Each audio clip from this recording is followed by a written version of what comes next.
Good morning, and thank you for joining us for another edition of Coffee with Tom and Joanne. I'm Joanne Toronto.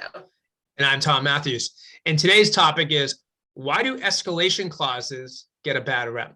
So before we get into it, let's talk about what an escalation clause is. So this is a provision that buyers can add to their offer to stipulate to the seller. Let's say, for instance, a house is on the market for $500,000 and there's going to be 5 offers. A buyer can say, I'm willing to escalate my offer from $500,000 up to $525,000, and I'll pay $5,000 over another bona fide offer. All the seller has to do is show me that bona fide offer. I'll tack $5,000 onto my offer up to $525,000. And that is an escalation clause. So Joanne, you use these all the time as a buyer's agent. Why do you feel like they have a bad reputation? Recently I submitted an offer with an escalation clause, and the listing agent got back to me and she said, I don't like the escalation clause. And when we come back for a best and final, I'm going to ask you to remove it.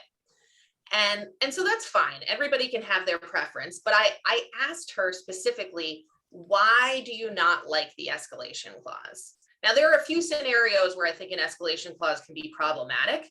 However, in this scenario, my offer, to my knowledge, was the only offer that had one.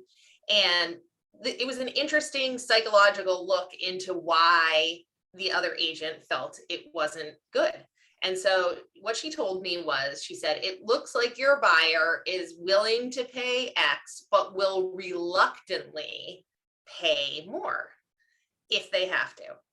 And I said, that's an interesting way of interpreting it, because the way I look at it when I'm a listing agent is, here's a buyer who doesn't want to shoot for the moon, who doesn't want to be $20,000 or $30,000 higher than everybody else, but wants to secure the property and is comfortable securing the property at the price at the top of their escalation.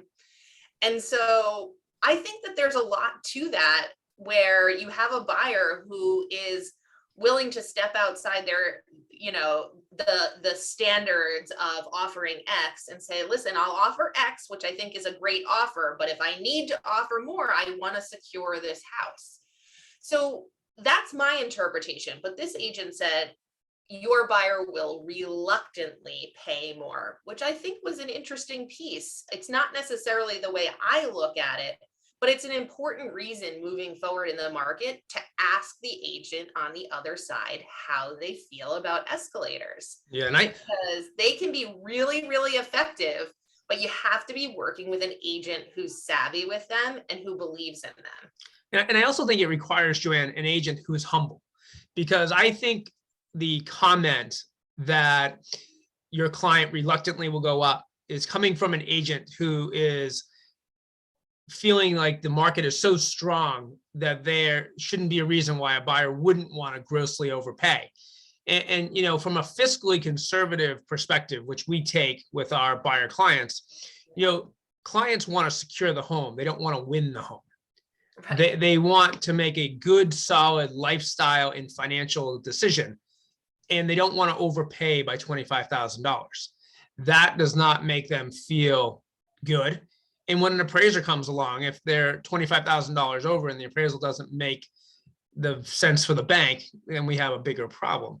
My feeling with escalators too, like Joanne said, I love them as a listing agent, because I know I have a buyer who's really committed and who has a willingness to want to come to a number that might make a seller really, really excited. And so, I think escalators are awesome, but I think as agents, we have to stay humble, take our feelings out of the transaction and do what's best for the seller. Because like in Joanne's case, the escalator at the peak point would have been the highest offer in that transaction, and the seller didn't take our offer. And why not? Like, why turn away free money? Is my feeling. Right. And that's just something. Another scenario is if you're a listing agent and you get, let's say there's 10 offers on a house and, 7 of them have an escalation clause on it. that is a situation where it becomes very sticky, Yep. and you may need to go back and say to each party, we need to remove the escalators, because there's no kind of fair way to evaluate them. So my suggestion as a buyer's agent is to make a connection with the listing agent and ask them how they feel about escalation clauses before you write the offer, because you just don't know if you're going to get into a scenario like I did, where the listing agent didn't see the value in the escalation the way that I did.